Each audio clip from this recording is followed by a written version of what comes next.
So today is a windy day. It's, you know, an average for a windy day, 16 miles per hour.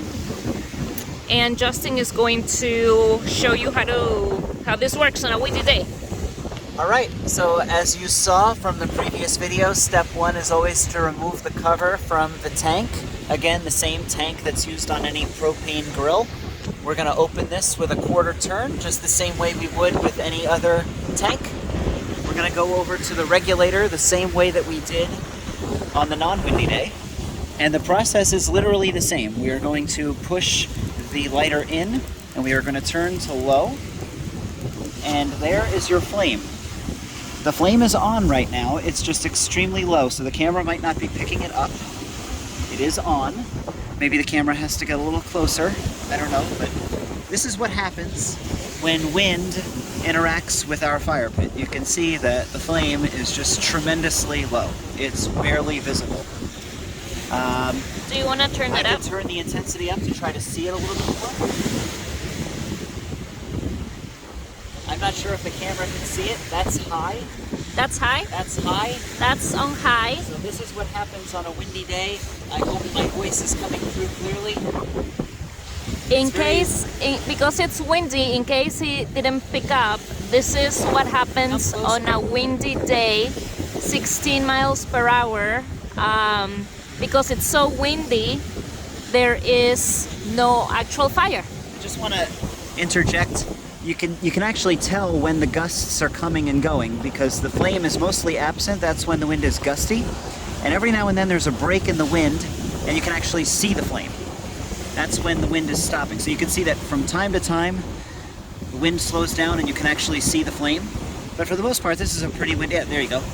The wind had a temporary break and you can see it. But this is what happens when it's a windy day and you have the fire pit on. Again, this is high. We tell all of our renters to keep it on low, so I'm going to turn it back to low to comply with the rules. There's your flame. And that's how this looks on a windy day. Again, for the most part, flame is very, very low to invisible. And every now and then when the wind breaks, or when the wind slows down, at least you can see the flame. That gives you a sense of what you're dealing with on a windy day. In a windy day, I'm putting my hand here and I'm not feeling any heat. No, this is very, very low. Very, very low. Put it back on high. This is the high setting on a windy day. I'm turning it up to high. There you go. I'm gonna film it on a different angle.